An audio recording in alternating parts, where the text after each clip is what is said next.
पश्चिम बंगालमधनं चरसची विक्री करण्यासाठी आलेल्या तस्कराला ठाणे गुन्हे शाखेनं बेड्या ठोकल्यात। शन्वर अली असे ह्या तस्कराचं नाव आहे आणि त्याच्याकडनं पोलिसांनी 5,50,00,000चे चरस जप्त केलेत।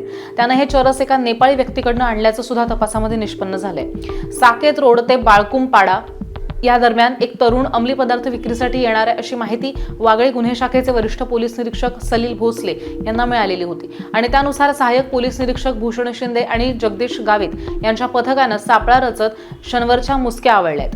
त्याची झडती घेतली तेव्हा पोलिसांना त्याच्याकडनं 505 ग्रॅम वजनाचे 10 पाकिटं चरस आढळलेत आणि तो इतक्या मोठ्या प्रमाणात चरस कोणाला विक्री करण्यासाठी आलेला होता हे मोठं रॅकेट असल्याचा अंदाज वर्तवत पोलिसांनी पुढील तपासाला सुरुवात केली आहे। नेपाळचं कनेक्शन असू शकतं। प्राथमिक चौकशीमध्ये हा जो इसम आहे हा नेपाळमधील काही ड्रग पेडलर आहे त्यांच्या संपर्कात असल्याची प्राथमिक चौकशीमध्ये माहिती निष्पन्न झालेली आहे। त्या अनुषंगाने देखील आम्ही पुढील तपास करत आहोत।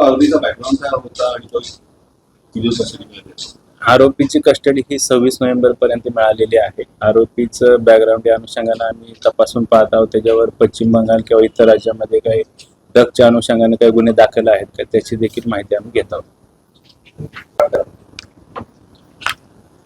गुन्हे शाखा घटक 5 चे पोलीस निरीक्षक सलील भोसले, एपीआय भूषण शिंदे, एपीआय गावित आणि त्यांच्या टीमला माहिती मिळाली होती की कोलकाता पश्चिम बंगाल येथून एक इसम ठाणे येथे चरस हा अंमली पदार्थ विक्रीसाठी येणार आहे।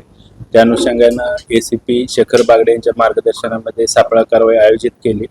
त्यामध्ये संशयित इसम शन्वर अली राहणार कोलकाता पश्चिम बंगाल यास ताब्यात घेण्यात आले। त्याच्याकडून 5 किलो 50 ग्रॅम चरस हा अंमली पदार्थ जप्त करण्यात आला, ज्याची किंमत अंदाजे 5,50,00,000 इतकी आहे।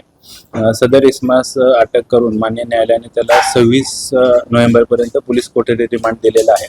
सदरचा इसम हा पश्चिम बंगाल येथून ठाणा येथे चरस विक्रीसाठी कोणाला विक्री करणार होता, त्यामध्ये अजून कोण कोण इसम किंवा आरोपी संशयित कोण सामील आहेत का त्या अनुषंगाने घटक 5 गुन्ह्याचे पोलीस निरीक्षक आणि त्यांची टीम हे अधिकचा तपास करत आहे।